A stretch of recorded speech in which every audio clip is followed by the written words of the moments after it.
Përshëndetje për gjithë nderuar shikues, është edicioni informativ në News24. Në lajme do të ndiqni. Gjykata kushtetuese merr në shqyrtim kërkesën e presidentit Meta për shfuqizimin e ligjit për teatrin dhe pezullimin e zbatimit të projektit për teatrin deri në një vendim të këtij institucioni. Ndërkaq, antarët e Aleancës për mbrojtjen e teatrit u grumbulluan sot para bashkisë nga ku kërkuan informacion për projektin e teatrit të ri. U mblodh sot për herë të tretë Komiteti i Rindërtimit ku u bë një bilanc i situatës së deri tanishme pas tërmetit. Sipas shifrave zyrtare, rreth 10.200 shqiptar do të kalojnë natën e ndërimit të viteve në çadra. Të përjashtuar nga shpërblimi i fundvitit, invalidët nuk po marrin dot as pagën e dhjetorit. Një ditë para vitit të ri, ata janë rradh pritje në të ftohtë. Policia e shtetit ka marrë masa me numër të shtuar efektivësh për ditët e fundvitit, por kërkon nga qytetarët kujdes në qarkullim në përdorimin e alkoolit dhe vënë në dispozicion numri 112 për denoncimin e shkeljeve. Në një intervistë për gazetën Epoka e Re, presidenti Meta është të shprehur se Shqipëria dhe Kosova duhet të heqin barrierat mes tyre. Në këtë kontekst kritikoi taksën e kalimashit dhe uroi që Kosova të ketë sa më shpejt qeverinë e saj. Situata e zjarreve në Australi është përkeqësuar teksa temperaturat në çdo qytet i kanë kaluar 40 gradë Celsius. Qytetarët nënshkruajnë një peticion ku kërkohet anullimi i spektaklit të fishek zjarreve natën e ndërimit të viteve që fondet të shkojnë për shuarin e zjarreve.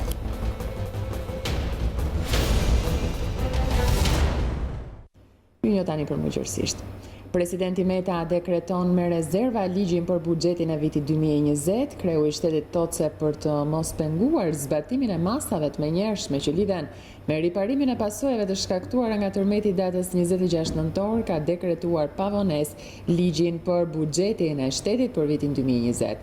Por nga shqyrtimi i ligjit, presidenti Meta ka konstatuar shumë problematika dhe konkretisht, rritja ekonomike është ngadalësuar në vitin 2019 në një mesatare për 2.8% për 9 mujorin, krahasuar dhe me rritjen e rishikuar nga Ministria e Financave prej 3.4%. Buxheti i vitit 2020 nuk reflekton progres drejt një përmirësimi të politikës fiskale që aktualisht karakterizohet nga një barë fiskale e lartë, sistem tatimor i fragmentuar me përjashtime si edhe një sistem me një bazë tatimore shumë të ulët. Projekt buxheti nuk thellon decentralizimin dhe rritjen e autonomisë financiare të pushtetit vendor, përderisa ritmet e rritjes së transfertës për pushtetin vendor janë vimësi në ulje të mos plotësimit faktik të detyrimit ligjor për ndarjen e të ardhurave nga taksimi mbi të ardhurat personale, të mbulimit të plot financiar, të funksioneve të transferuara dhe mos shlyerjen e detyrimeve të prapambetura.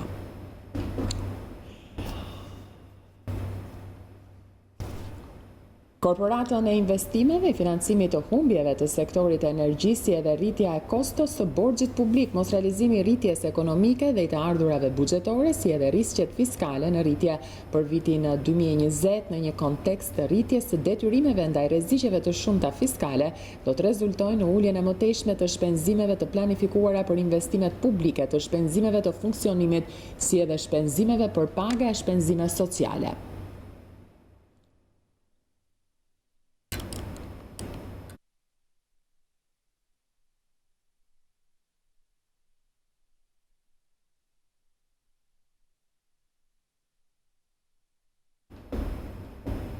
Antarët e Aleancës për mbrojtjen e teatrit u grumbulluan sot para bashkisë nga ku kërkuan informacion për projektin e teatrit të ri, të cilin e cilësojnë korruptiv. Duan apo s'duan ata me policë apo pa policë, ne informacionin do ta marrim, sepse ka dhe institucione tjera drejtësisë pastaj që vendosin për këtë punë dhe ne do t'i shkojmë deri në fund sepse në fund të ditës nuk kemi çfarë humbim.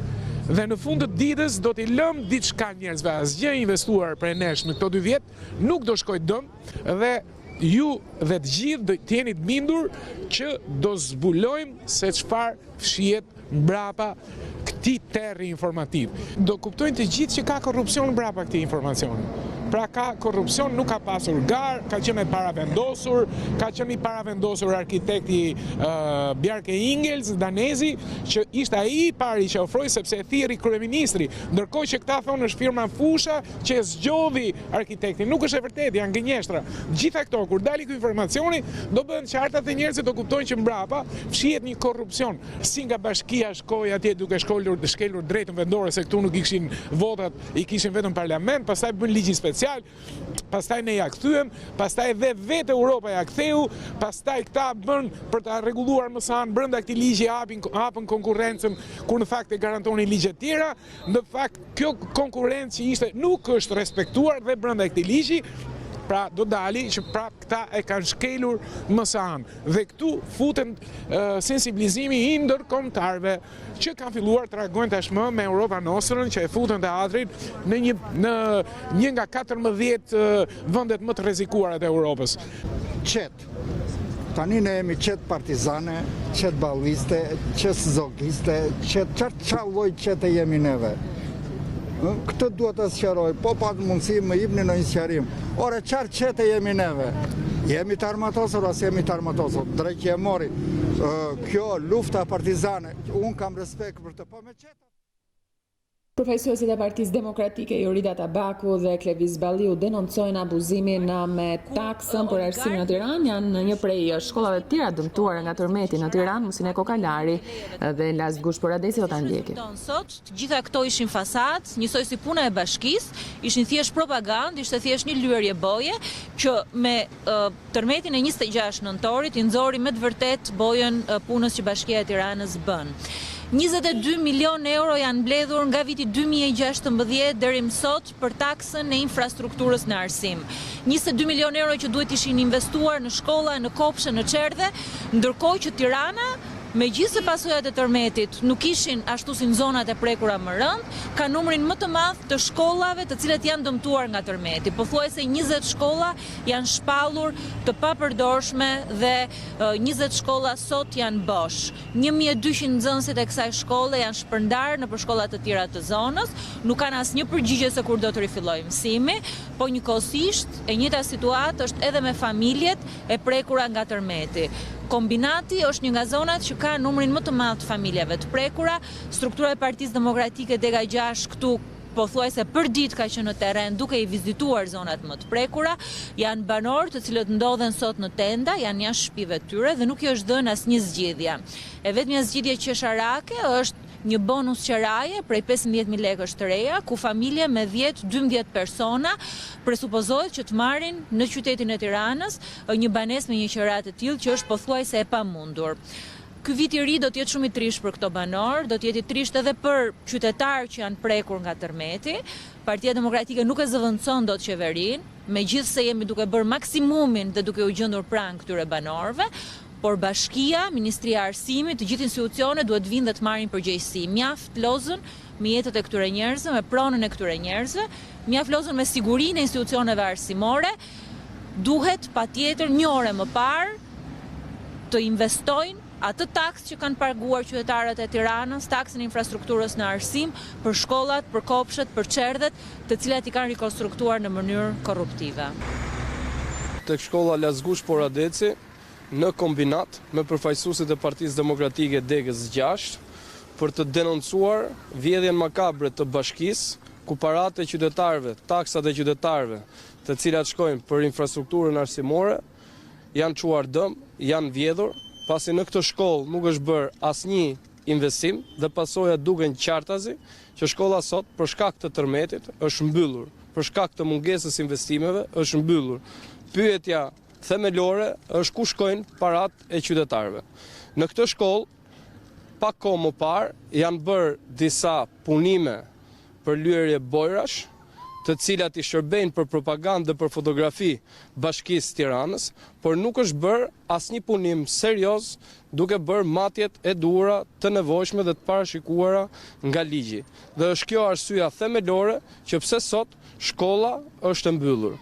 Nga ana tjetër, në Bashkia Tiranës i jep atyre ndërtuesve të cilët marrin përsipër të lyejnë shkollat për sy, për faqe, për propagandë, atyre ndërtuesve i japin qindra miliona euro leje ndërtimi, ndërkohë që 10 miliona euro të taksave të qytetarëve shqiptar shkojnë në xhepat e qeveritarëve, por pushtetarëve të korruptuara. Ky është një akt banditesk, i cili sot ka lënë fëmijët e kombinatit pa shkollë, i cili sot ka lënë fëmijët e kombinatit në vështirësi për t'u arsimuar dhe shumë vështirësi të tjera. Duke marrë shkak nga ky denoncim, më lejohet t'ju kujtoj që kombinati është një nga zonat më të prekura pas tërmetit dhe t'ju kujtoj që kombinati është një zonë jo më largë se 2 kilometra nga qendra e Tiranës, kryeqyteti i Shqipërisë. Dhe kur këto probleme ndodhin në shkollat që janë në kryeqytet afër qendrës, ju vetë mund të imagjinoni se në çfarë konditash janë shkollat të tjera jashtë Tiranës. Kemi ndjekur këtë veprimtari që vjen nga Partia Demokratike, ku ndoqëzojnë Tabaku dhe zoti Balliu në 2 prej shkollave në kryeqytet. Vijoj me lajme tani në mbledhjen e 3 të Komitetit Kombëtar të Rindërtimit. Shefi i qeverisë Rama tha se brenda vitit të ri të gjithë ata që sot ndodhen në çadra do të sistemohen në banesa, ndërsa në fund të vitit 2021 banorët e akomoduar me qira do të futen në banesat e reja. Pritet që brenda nxënësit e 53 shkollave të dëmtuara nga tërmeti të nisin në shkollat e tyre vitin e ri shkollor në shtator.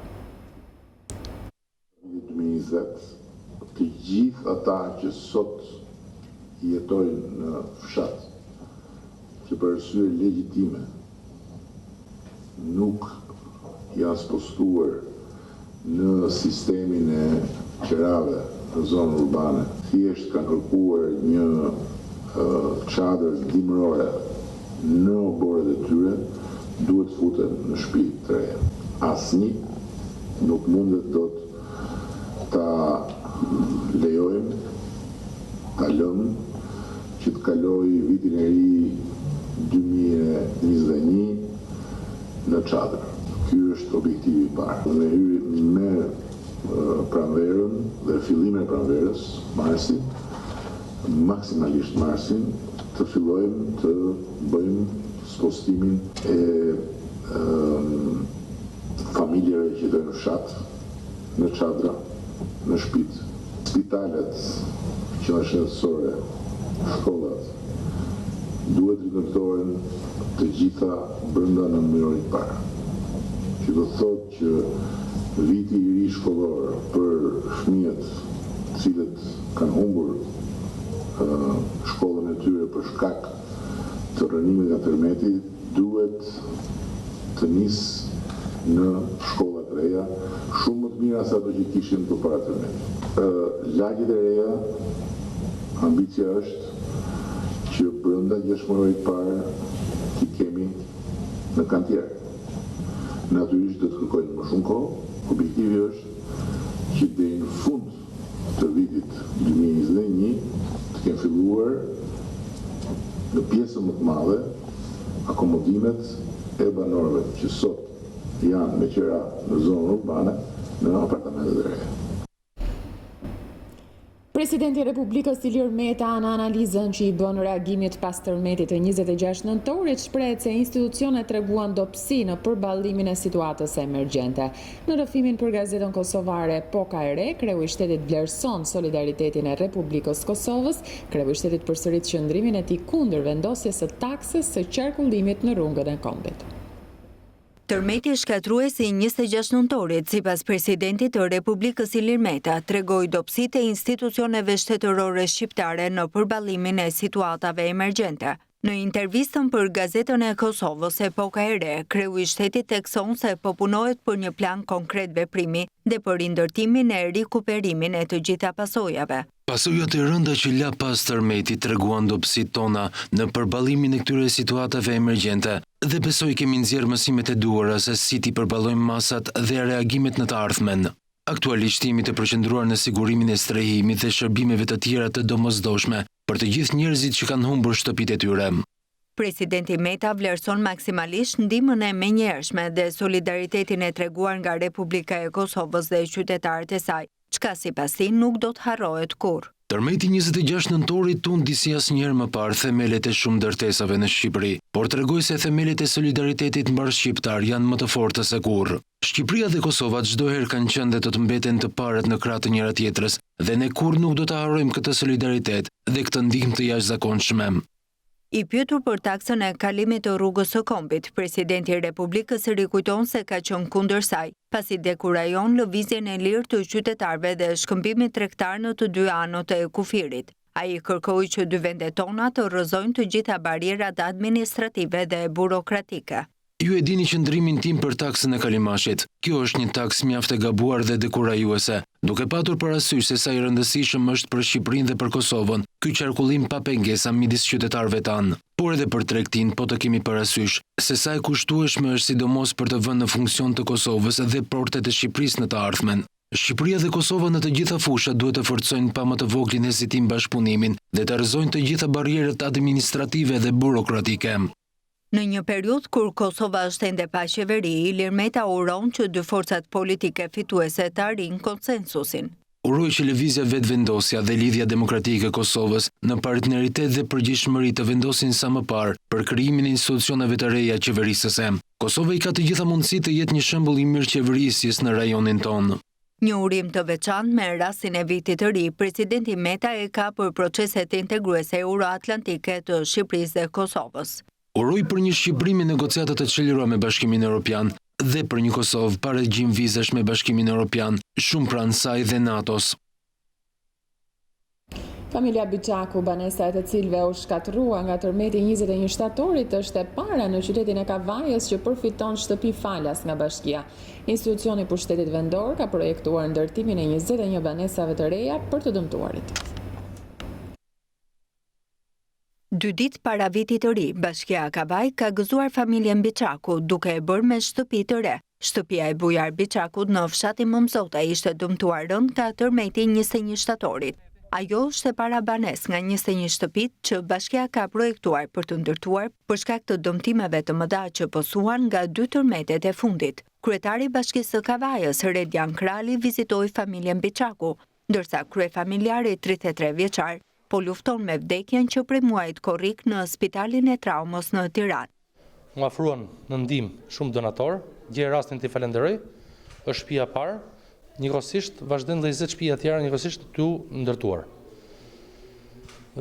I uroj dhe shërim sa më të shpejt bujar Biçakut, është djalë i tyre ku ka pasur një aksident. Për këto një do falenderoj herë Bashkinë e Kavajës.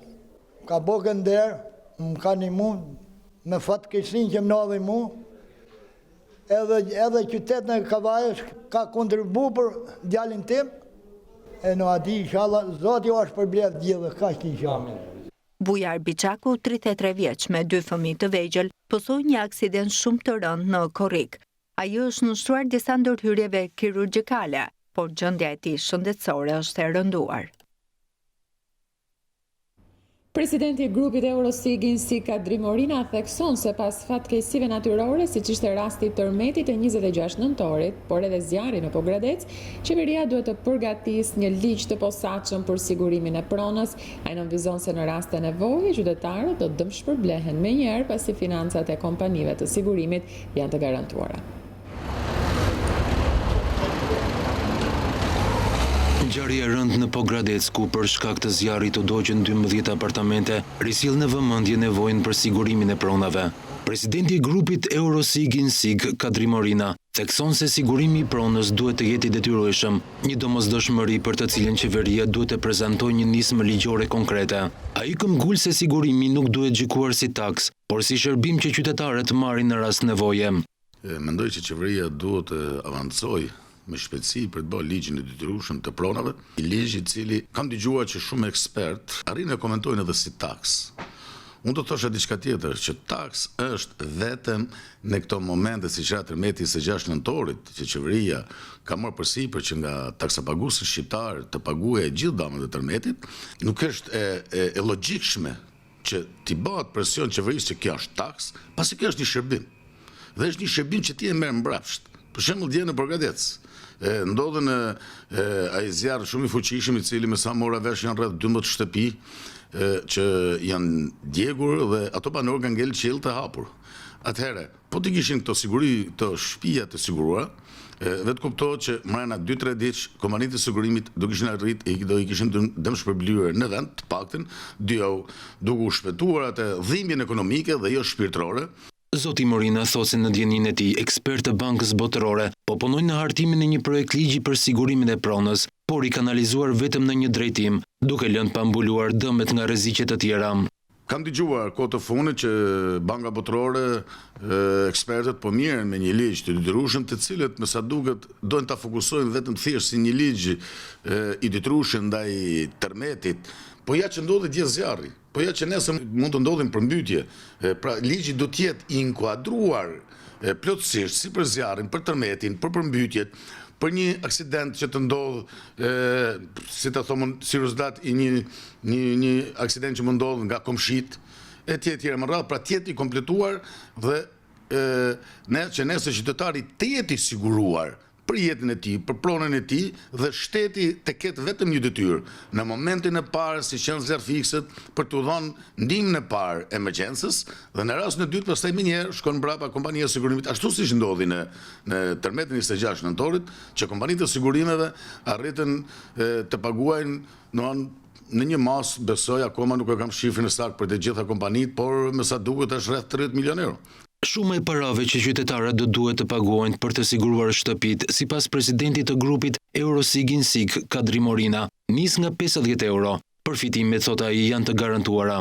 Një mesatare në kemi nxjerrë kompanitë të sigurimit, nuk është më tepër se 50 euro, sigurimi një prone, duke përfshirë aty edhe një 5 eurosh, për shembull në rastet e tërmetit, shpesh banorët u kthyn për të marrë gjërat e tyre personale, siç janë televizorët, lavatriçet, pra një bufe, një lavatriçe, një televizor, është sigurimi i pajisjeve brenda, po kështu është i domosdoshëm që të bëhet edhe sigurimi i përgjegjësisë ndaj palëve të treta, që do të thotë po të dojgjë shtëpia komshiut dhe dëmton shtëpintat e tij në atë moment shkon dhe i ngushëllon dhe i merr policën e sigurimit dhe kjo është vetëm 5 euro. Pra inkludi e gjitha është 50 euro plus 5 euro sigurimi i pajisjeve brenda në shtëpi, 5 euro sigurimi i përgjegjësisë ndaj palëve të treta dhe shkon maksimumi 60 euro.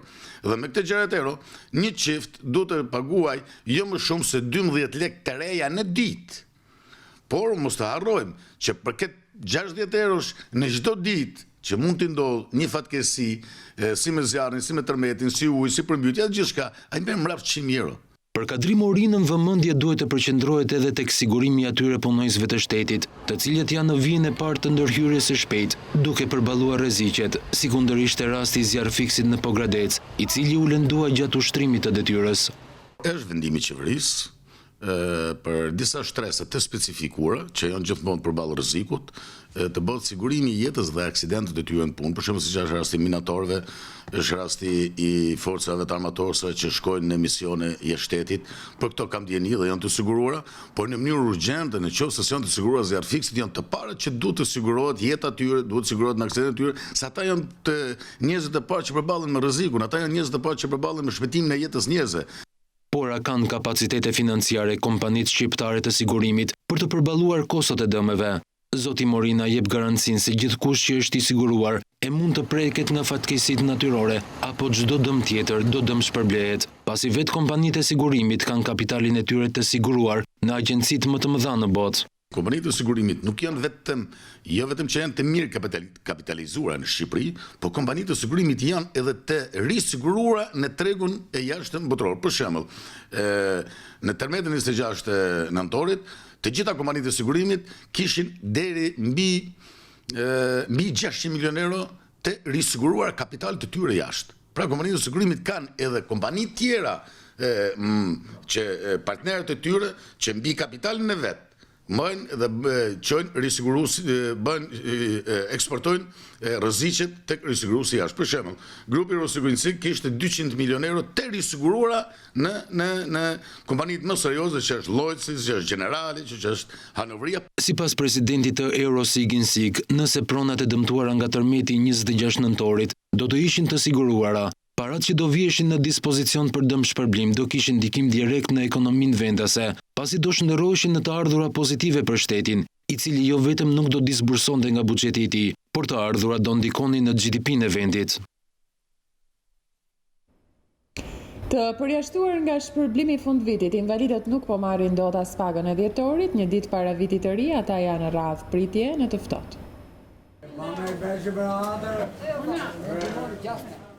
Ora shënon 12:20 minuta. Jemi vetëm një ditë para natës së ndrimit të viteve, ndërkohë që personat me aftësi të kufizuar, invalid, nuk kanë marrë ende pagesën e dhjetorit.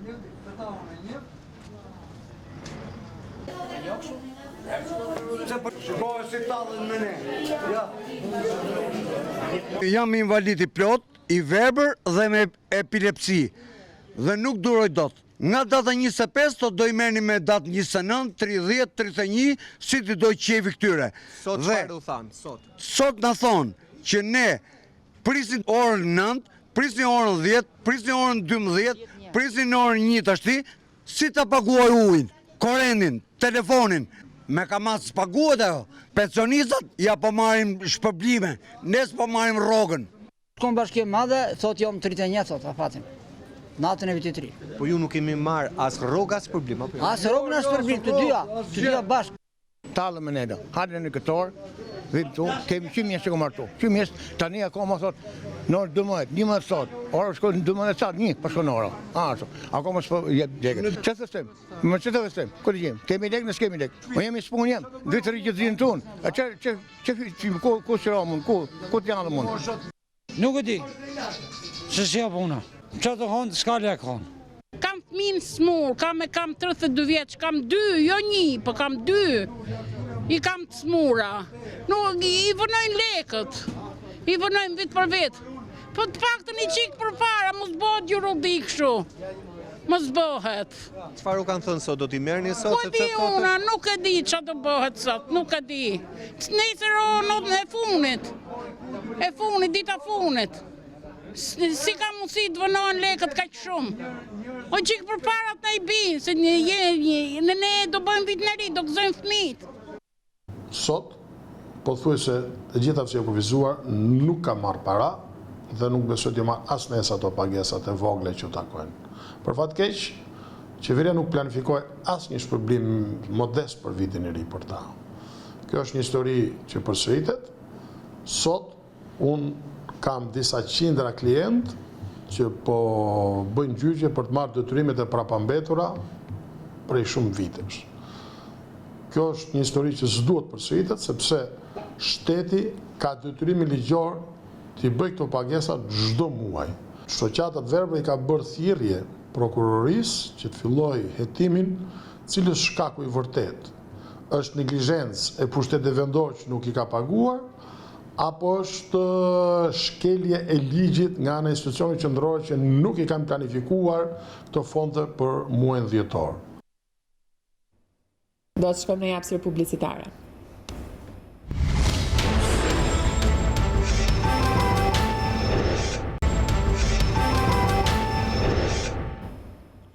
Pak ditë në ndajnë nga ndrimi viteve, qytetarët e Tiranës pohojnë se festa do të kalojnë në kryeqytet me familjarët e tyre, por përjetimet dhe gjendja emocionale që ka lënë tërmeti tek ta, duket se po e bëjnë festën pak më të vakët se zakonisht. Këto janë ditët më të bukura të vitit. Dritat, ngjyrat dhe zbukurimet e festave kanë sjellë prej ditësh atmosferë, por kjo ndihet pak më vakët për qytetarët e Tiranës, për shkak të tërmetit të 26 nëntorit. Shumë e vakët edhe se dhe anë ekonomike, më zarro dhe të pjesë.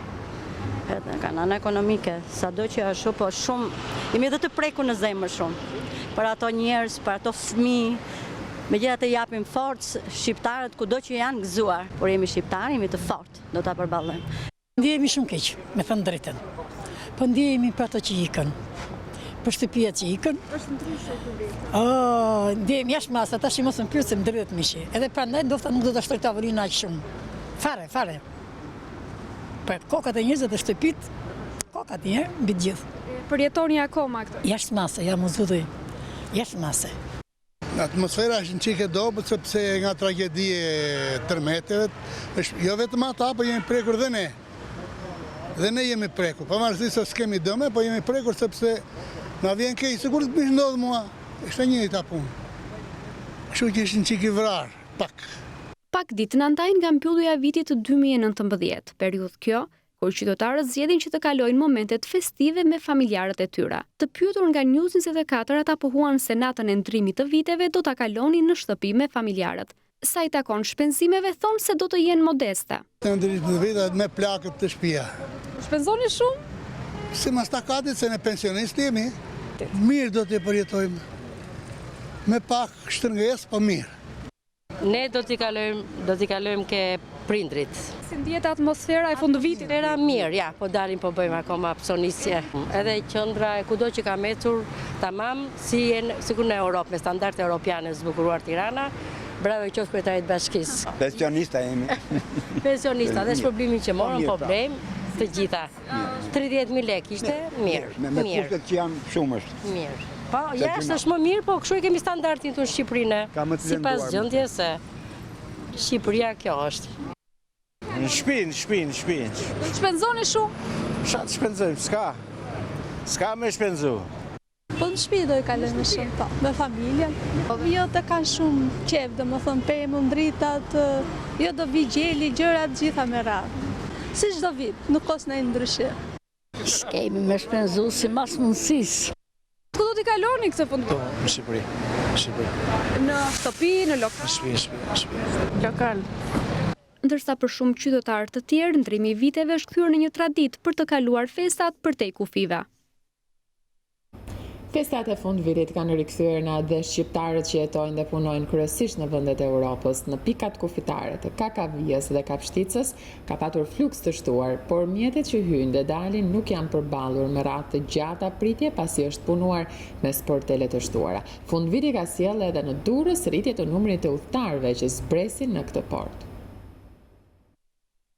Festat e fundvitit kanë sjellë një shtim të hyrje-daljeve në pikën kufitare të Kakavijës. Shifrat zyrtare flasin për 20% më shumë shtetas të cilët kanë zgjedhur që të kalojnë në këtë pikë kufitare përgjatë këtyre festave. Policia kufitare ka marrë masa për qarkullimin e lirshëm të shtetasve, duke mos shkaktuar probleme në hyrje-daljet si në pikën kufitare të Kakavijës anën shqiptare, ashtu edhe në atë greke, pasi ka patur bisedime ndërmjet të dyja palëve për të lehtësuar qarkullimin e shtetasve që kalojnë në këtë pikë kufitare. Unë jam në Greqi, erdha këtu për festat dhe po ikin Greqi. Jo, erdha mirë, vetëm tani po vonojmë i qik. Kur erdha mirë, një orë u vonuam.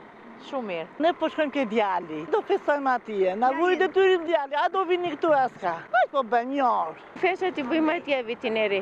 Patët probleme këtë vit? Jo, fare. Masa janë marrë nga policia kufitare edhe në kufirin e Gjelbër për ndalimin e kalimit të palishëm të lëndëve narkotike edhe të klandestinëve në bashkëpunime dhe me forcat e Frontexit, të cilat ndodhen në këtë pikë kufitare.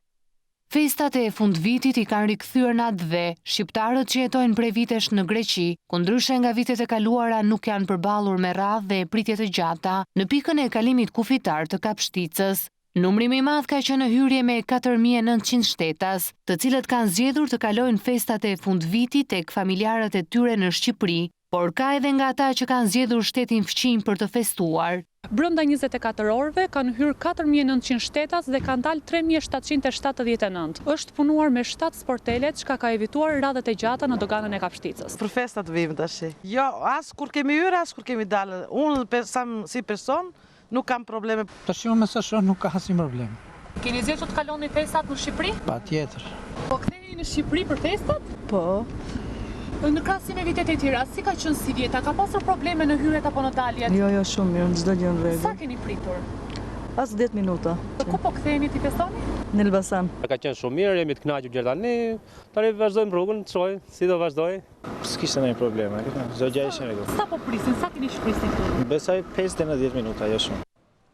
Fundviti ka sjell edhe në Durrës mira bashkëdhetar, të cilët do të festojnë pranë familjeve në Shqipëri, duke e shënuar rritje të numrit të udhëtarëve që zbresin në këtë port, shumica prej të cilëve shqiptar që jetojnë dhe punojnë në Evropë. Sipas autoritetit portual të Durrësit, gjatë kësaj jave kanë zbritur në port rreth 27000 udhëtar dhe 6000 automjete. Numër ky ka tërfishuar në krahasim me ditët normale. Çdo ditë në port mbërrin 4 tragete nga Bari, Ancona dhe Trieste.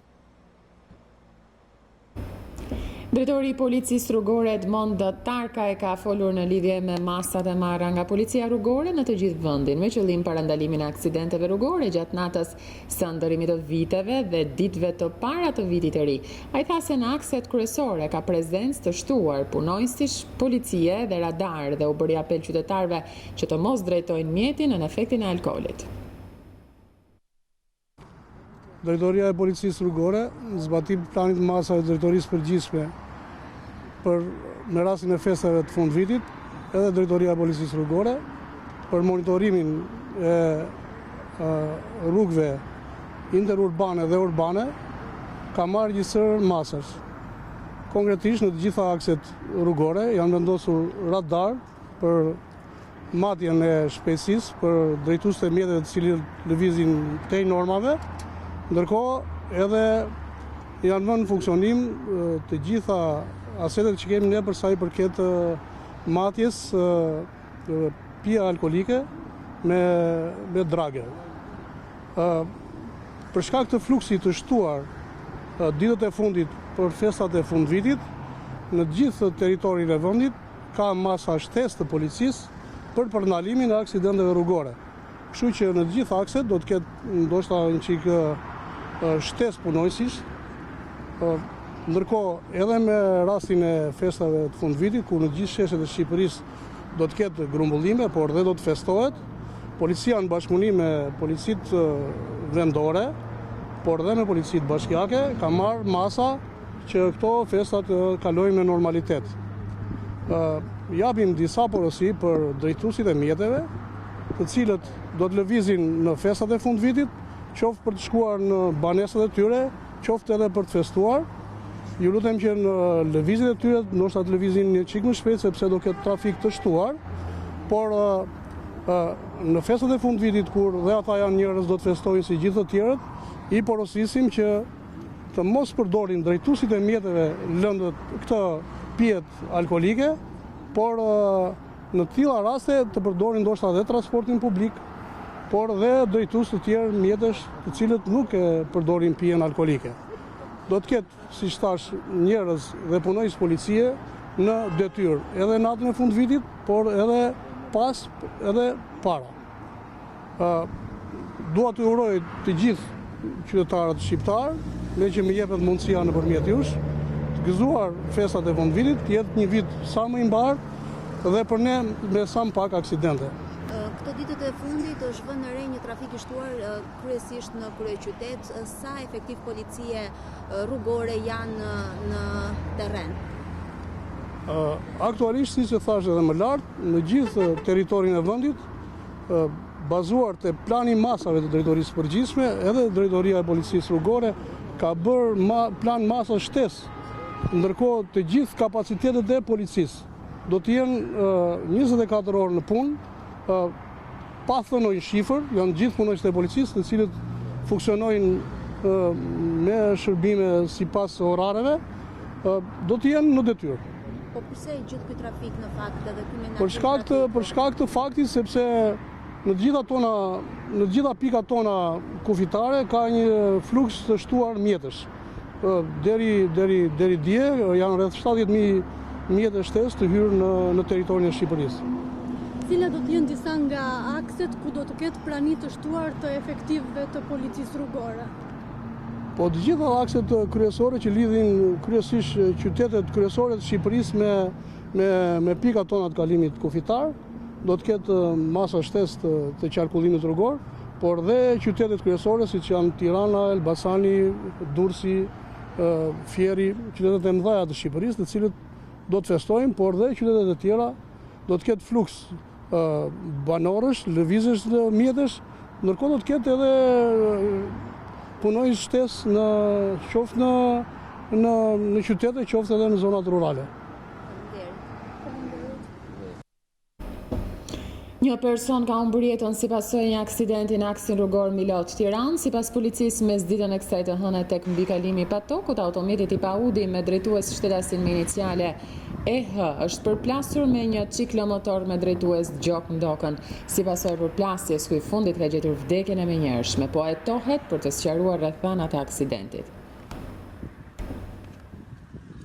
Edhe pse shitja e materialeve piroteknike është ndaluar, kjo nuk e ka shmangur përdorimin e tyre në lagjet e Beratit, përpos ndotjes akustike që ato shkaktojnë dhe që nuk ka munguar për gjatë gjithë këtij muaji, ato mund të shndrohen edhe në rrezik për më të veçlit.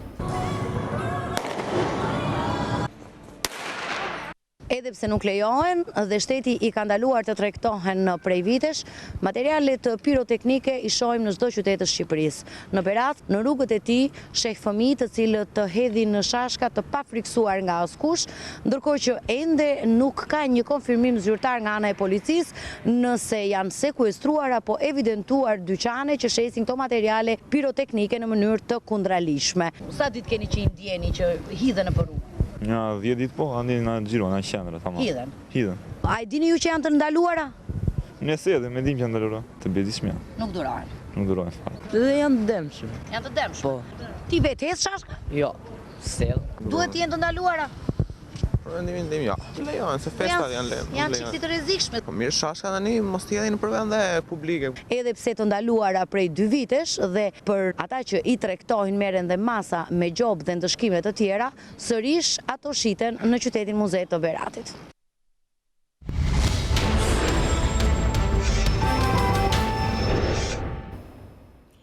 Presidenti i Kosovës Hashim Thaçi ka ftuar sërish në takim konsultativ liderin e lëvizjes vetëvendosje Albin Kurti. Në letrën së cilës e ka publikuar mediat në Kosovë, presidenti Thaçi thotë se me qëllim të konsultimit për të propozuar kandidatin për kryeministër për formimin e qeverisë të Kosovës, i ftoi sërish për takim konsultativ në datën 31 dhjetor 2019 në orën 10. Në 27 dhjetor, Kurti pati refuzuar 2 ftesat e para të presidentit Thaçi me arsyetimin se nuk ndodhej në Prishtinë. Më pas, gjatë një paraqitje para gazetarëve, Kurti tha se agenda e tij nuk mund të bëhet aty për aty, gjatë ditës duke pohuar se do të takojë Thaçin, por jo me urgjencë. Në Kosovë është arrestuar nga policia antari i nismës social-demokrate dhjetor. Ky fundit kishte kërcënuar përmes rrjetit social Facebook kreun e lëvizjes vetëvendosje, njëkohësisht kryeministri i ardhshëm i Kosovës Albin Kurti. Në komentin e Hotit shkruaj se Kurti ka 2 rrugë, ose të largohet ose të vritet.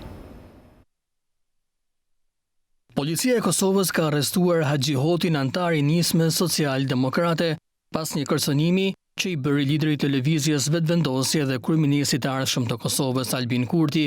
Lajmin e ka konfirmuar për mediat në Prishtinë zëdhënësi i policisë së Kosovës Daud Hoxha, i cili ka theksuar se me urdhër të prokurorit, Hoti është ndaluar për 48 orë. Një ditë më parë, antari i nismës social-demokrate Hoti kërcënoi përmes rrjetit social Facebook Albin Kurtin, duke u shprehur sa i ka 2 rrugë, ose të largohet nga Kosova ose të vritet. Më pas, ai e ka fshirë postimin me arsyetimin se kishte ndodhur një gabim teknik. Policia e Kosovës ka trajtuar informacionin e publikuar në rrjetet sociale dhe sipas detyrës zyrtare kanë ndërmarrë veprimet konform autorizimeve ligjore, duke trajtuar rastin si nxitje për vrasje. Të gjitha veprimet janë ndërmarrë në bashkëpunim dhe koordinim me organet e drejtësisë së Kosovës. Presidenti i Malit të Zi, Milo Gjukanović, e nënshkroi ligjin për fet pavarësisht kundërshtimit të disa deputetëve proserb në parlamentin e këtij vendi. Edhe pse Beogradi zyrtar nuk është shprehur për këtë ligj, klerët ortodoks serb friksohen se ky ligj mund t'i pengojë ata të administrojnë kishat në Malin e Zi. Presidenti i Malit Zi, Milo Gjukanović, ka nënshkruar ligjin mjaft të debatueshëm mbi fet në këtë vend, një ditë pas trazirave në seancën parlamentare në Podgoricë, ku disa deputet pro-serb u përfshin në akte dhune në kundërshtim të këtij ligji. Më shumë se 70% e malazezëve janë të deklaruar si ortodoks. Kisha ortodokse serbe, e cila dominon për kohë të gjatë jetën fetare në Mal të Zi, pretendon se ligji do t'i marrë asaj pronën, duke përfshirë manastiret dhe kishat, ndaj planifikon të dërgojë ankesë në organizatat ndërkombëtare. Ligji për liritë fetare tashmë duhet të publikohet në gazetën zyrtare dhe hyn në fuqi 8 ditë pas publikimit. Miratimi i këtij ligji u përcoll me bojkot të deputetëve pro-serb, si dhe dhunë në mes të deputetëve. Dhuna në parlamentin e Malit Zi, por dhe atë serb kishte të bënte me faktin se Serbia nuk është përgjigjur ende ndaj miratimit të këtij ligji për komunitetet fetare në Mal të Zi, që kanë ngritur shqetësime se ky dokument mund t'i heqë kishës ortodokse serbe të drejtën mbi pronësinë në pronat që administron në Malin e Zi. Në Në kuadër të vitit kulturor Austri-Shqipëri, mbrëmjen e djeshme në Pallatin e Kongreseve u mbajt Grand Gala Les Ovalet me mesazhin e shpresës dhe rindërtimit për të prekurit e tërmetit 26 nëntorit. Në skem performoi trupa e baletit dhe u luajtën pjesë nga Mozarti, Strausi dhe Kalman.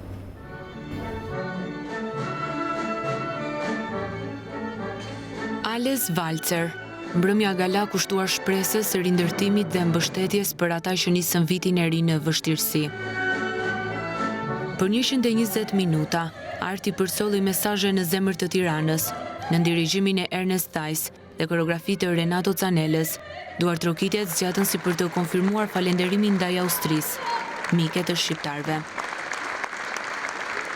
Ales Valcer erdhi në Shqipëri për të dytin vit radhas në kuadër të vitit kulturor Austri-Shqipëri. Në programin e mbrëmjes u interpretua nga orkestra dhe trupa e baletit të teatrit kombëtar të operas dhe baletit, Armando Likaj, Renisa Lacka, Vikena Kamenica, Tinguj Vienes dhe pjesë nga Mozart, Strauss dhe Kalman. Mbrëmja kulmoi me performancën e Vikena Kamenicës dhe Renisa Lacka dhe baletin nga Enada Hoxha, Gert Vaso dhe trupës së baletit të teatrit kombëtar të operas dhe baletit.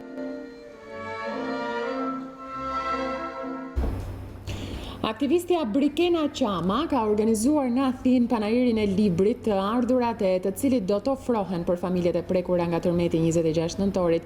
Librat po shiten në kosto modeste për t'u ardhur në ndihmë bashkëdetarëve. Prej ditës së djeshme në Athinë po zhvillohet panairi i librit për të prekurit nga tërmeti. Iniciativa aktivistes Brikena Qama, antare e organizatës kulturore Literart, është mbështetur plotësisht nga komuniteti shqiptar i Athinës, të cilët kanë ofruar libra falas e në vijim po shiten me kosto modeste për t'u ardhur në ndihmë bashkëdetarëve të prekur nga tërmeti 26 nëntorit. Panairi i librit vijon edhe sot në ambientet e komunitetit shqiptar në Greqi, në qendër të Athinës, ndërsa vizitorët janë të vazhdueshëm pavarësisht kushteve të vështira të shkaktuara nga fenomeni meteorologjik Lajmeve, që ka goditur Athinën sot. Shuma e mbledhur deri tani është 800 euro, ndërsa do të dorëzohet nga iniciatorja në familjet e fshatrave ku ishte epiqendra e tërmetit. Të pranishëm në panair ishin diplomatë të ambasadës së Shqipërisë në Greqi, si dhe mjaft organizata emigrante, aktivist e banor të kryeqytetit grek. Shfaqja e teatrit eksperimental Bilet për në Polin e Veriut fton të gjithë fëmijët të bëhen pjesë e udhëtimit magjik për festat e fundvitit. Kasti aktorëve mirëpret fëmijët me shfaqjen plot të qeshura, muzikë dhe argëtim.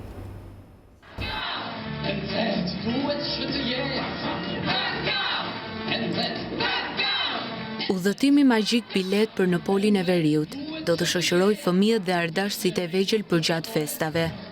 Shfaqja flet për historinë e një vogëlushi, i cili edhe pse ka humbur besimin tek magjia e krishtlindjeve, niset për në Polin e Veriut, si i zgjedhuri i babagjushit për të marrë dhuratën i pari. Ky udhëtim do t'i kthejë atij besimin e humbur, duke i dhënë mësimin e rëndësishëm se krishtlindjet jetojnë në zemrat e atyre që besojnë. Një shfaqje plot argëtim, muzikë dhe të qeshura, në regjinë e Ina Morinaj dhe interpretimin e aktorëve Eugene Plovishti,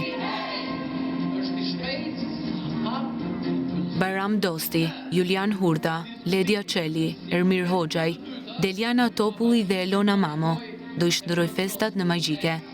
Bilet për në Polin e Veriut do të rikthehet për fëmijët në datat 4 dhe 5 janar. Ishte gjithçka për këtë edicion informativ në News24, për më gjyrë juftoj të klikoni në balkanue.com, mund të lexoni online gazetën shqiptare, të dëgjoni Radio News 24, po kështu mund të na ndiqni në live stream në YouTube. Ju falenderoj për vëmendjen tuaj, mirë dakofshi.